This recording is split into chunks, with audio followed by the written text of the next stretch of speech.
ฉันจะทำยังไงในสัญญา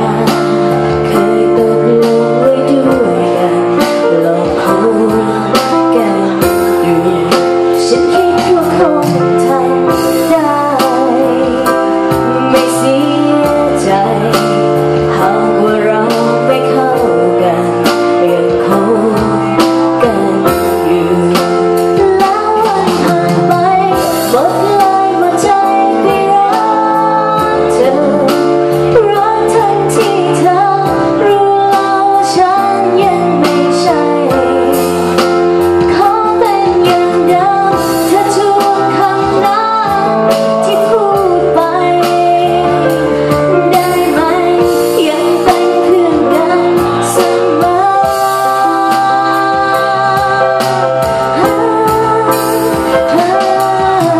เจอขนาดนี้คงจะไม่ไหวทำนองไม่ได้ที่บอกไว้ในสัญญาอาจจะหลงหายไปไม่ต้องตามหาขอเวลาให้ฉันตรงนี้ยังคบกันไม่ได้ ขอโทษเธอจริงๆฉันเสียใจที่ทำอย่างนั้นไม่ได้จะยกโทษเธอฉันมันผิดเองหมดเลยหัวใจไม่รักเธอรักทั้งที่เธอรู้แล้วฉันยังไม่ใช่ขอเป็นอย่างเดิมเธอทุกคำนั้นที่พูดไปได้ไหมยังเป็นเพื่อนกันเสมอ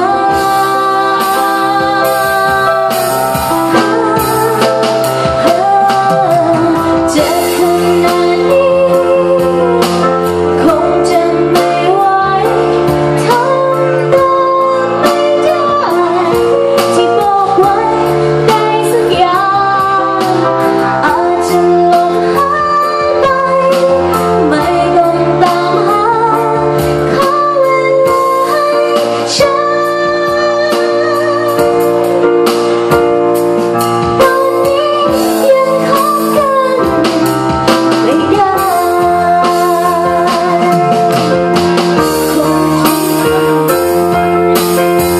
คงจะมีวันหวนที่มา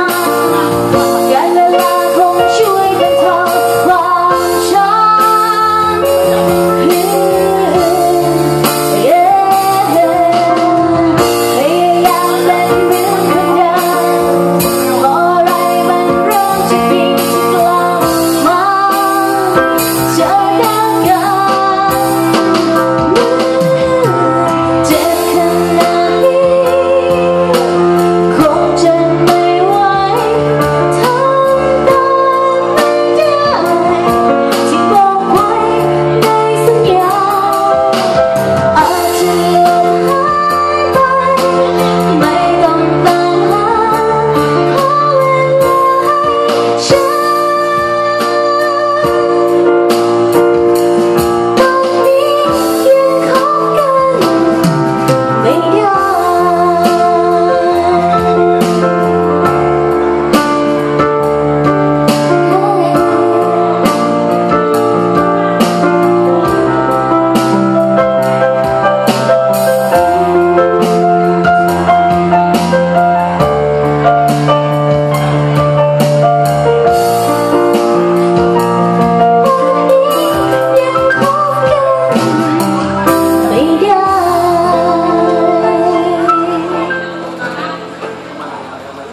คงไม่ได้นะคะจากพี่ป้าด้วย